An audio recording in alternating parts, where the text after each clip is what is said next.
Hi, my name is Carla and welcome to my plant channel Chlorophyll's New Black. Today I'm going to do a Jewel Orchid Terrarium, so this is where we are starting from, and keep tuned to actually see at the end the result. I also wanted to say, if you like this channel, consider to subscribe, it is for free, and click the bells for notifications every time that I upload a video. Also, if you like this video or found it useful, give it a thumbs up, and with no more to say, let's start with it.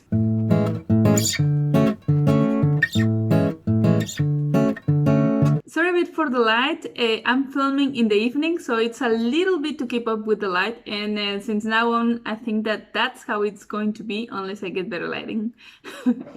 But I just wanted to show you with which orchids I'm going to start with. So most of these orchids are terrestrial and they actually need diffuse light, or they can actually withstand low light conditions, because where they live, that are mostly from East Asia, like tropical parts of Asia, they actually don't get direct sunlight and they have very high humidity. So that's why some of them are actually known for being especially fussy, and the queen of those ones that I have here, and I have killed 3 times, I have to admit, is the well-known Macodes Petola or Perola. So this beautiful orchid, it's well known for the foliage, and actually most of these ones are known for the foliage rather than for the flowers like the rest of the orchids. And the very nice feature of these orchids is that the veining have like kind of a shine to it, so that's why they are becoming very popular. And they might be a little bit fussy if you don't keep up with the right conditions. So I have to tell you, if you are a beginner and you would like to start with jewel orchids, I would definitely recommend the Ludisia discolor. This type of orchid is basically, you can treat it like a normal house plant, and it is very easygoing and it's beautiful. You can see as well the pattern is beautiful. The underneath of the leaves tend to be kind of a reddish, like wine red, dark red color, and it also has this beautiful veining that are a little bit shiny, not as striking like the Macodes Petola, but this is a very easy plant and nice to have, and can withstand lower light conditions as well as lower humidity. In this case, I want to put all of my jewel orchids into a terrarium so that I can keep up with the humidity and basically give them the similar conditions. And I will also add a plant called Pelonia Pulchra, and that one also I love it. The veining of the leaves that I will show you in a minute are also very special, so I really like it. So talking about this Ludisia discolor, this species has also a well-known cultivar, and that cultivar is the Ludisia discolor alba that I actually have here. And to be honest, I have had these orchids for about 3 months now. So I have been delaying this project for a bit, and since I got it, it has grown basically 2 more leaves. Well, actually 3, considering this smaller one that is the one that started to grow when I got it. I would say that it's less fussy than the other ones that I will show you in a minute. Another Macodes that is quite popular now is the Macodes sanderiana that I also have here. And woo! Okay. It actually rooted already in the sphagnum, but I can show it here to you. Is this one that is also very beautiful. Veining is in between yellow, red and green, like lighter green, and it looks amazing. And here I have what I told you before, that is this plant that is Appellonia Pulchra. This is also from the part of Asia, also subtropical or tropical regions. It has very beautiful patterning on the leaf, and there are only a couple of dozens of varieties of this one, but only 2 are cultivated and sold as houseplants, and this is one of them. I actually got this one from a terrarium shop, and this one I especially had it grown on another terrarium that I actually will link the video below.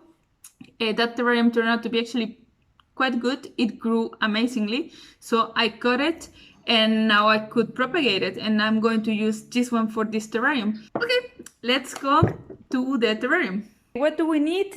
First you need like an empty glass container in this case, or well, kind of a closed environment with, I would say not totally closed, because I mean you can see here I have some closed terrariums, but orchids don't like to be totally enclosed. They like to have a little bit of variation.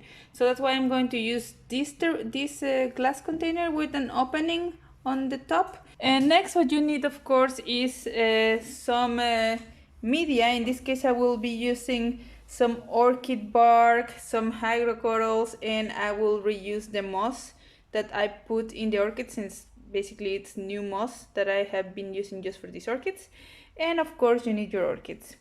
So with that said, let's start. Starting, I will put a layer of hydrocorals. Then I'll go for a slight layer of sphagnum. And then I will start with some of the bark chips. Now the question is about the design. I will place this orchid first because it's the one that has basically the longest roots. The root system is not doing great. As you can see, it's already falling apart. But it is trying to put new roots in here.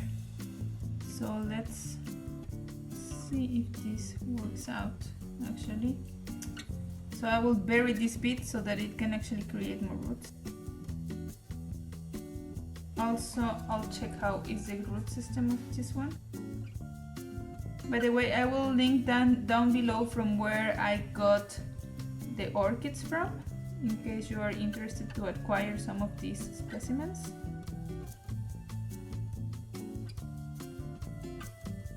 And you can see some roots in here. They're a little bit dry actually. Let's hope for the best. Macodes also doesn't look like it has super big root system. It's like a huge root that is going down. So I guess I will just leave it like this as well. And finally, let's take a look on the Pelonia. So it actually has roots all around here. So that's perfect. I can just place it like this. And the rest, let me see. And I will also take this one like this. So let's continue looking at this. I will place first, as I mentioned before, the Ludisia discolor.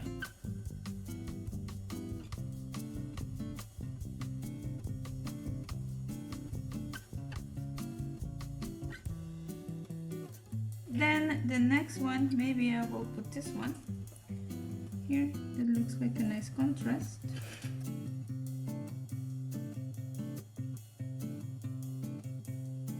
Perfect. And then what I know is that I want to put this Pelonia here, looking at the front. And then this one's still tall as well, so maybe this one should go on this side. And in the middle, of course, the queen of jewel orchids, the Macodes. And let me see.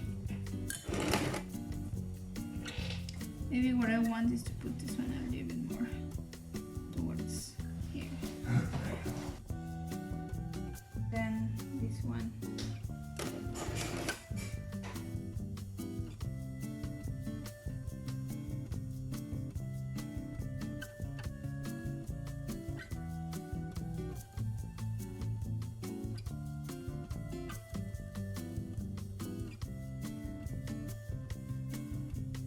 That is how I want it. And then here where I put the sphagnum is because I will put a little bit more of moss that also requires quite some humidity. And for the final touch, I will be using these moss patches and some lava rocks.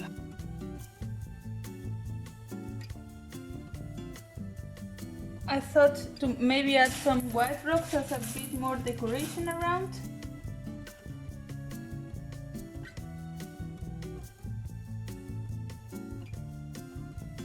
Okay, I added a lot of white rocks. I am not sure if I like it with the white rocks because they are like basically putting pressure on the soil and you don't want it to be compacted, you want it to be airy. But I'll see how it goes. If it's basically counterproductive, then I will just take them out and wiggle a bit the soil so that it becomes more airy, or maybe add some other type of yeah, maybe perlite or something. So for now I will leave it like this, and I will start washing the side of the glass with some water, and I will also be putting a little bit of water just around the plants, especially on the moss.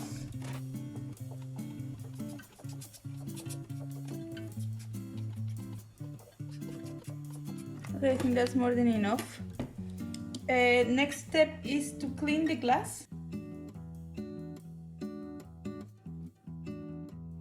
And now the real final step that I want to add, because I want to assure that no mold takes over my terrarium, especially now that is going to be well, high humidity in there, is to add springtails. Springtails are beneficent insects that what they do is that they eat mold and spores of it. So it actually maintains more the balance of your terrarium, and I really want to add them because I have had very good experiences with them.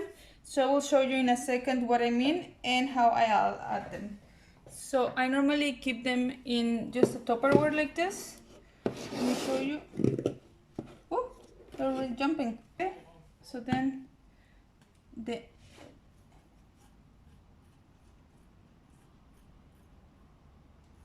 so I'm trying to just push them inside of the terrarium to guide them to their new home, basically. And they don't affect in any way your plants.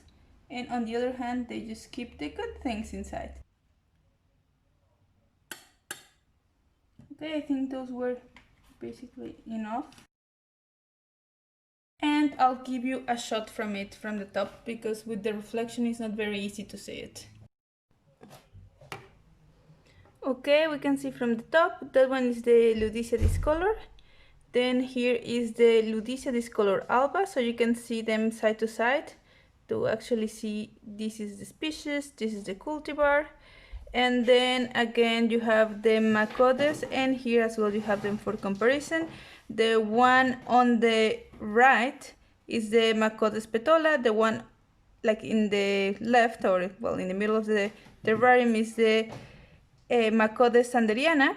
And then here you have the Pelonia Pulchra on the side, some moss that is on the front of the terrarium. Let me see if I can focus a bit better. And yeah, some stones, and besides that, all good. So that's how the terrarium ended up, and I think it actually looks pretty great. As you can see, you don't really see the little springtails. They're just around, they normally hide, and then they just feed from the mold. And if I want to give you a shot from the top, I mean from the front, it's going to be a bit difficult with the light, but maybe you can have, I mean, you can see how beautiful the veining shines now. Like, it's incredible, right? It's like very yellow, but like if you would be where I'm standing, you actually see it shine. So the colors are just quite beautiful, I would say. Yeah, this is it.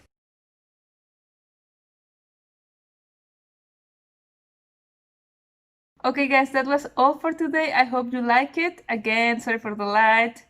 That's the best that I could do now. But I think it's a very nice project, and I really love the jewel orchids. They just look so special and so elegant. So well, keep tuned for the updates, and for daily updates I also have an Instagram account, so I will link it down below in case that you want to as well join, and see you next time.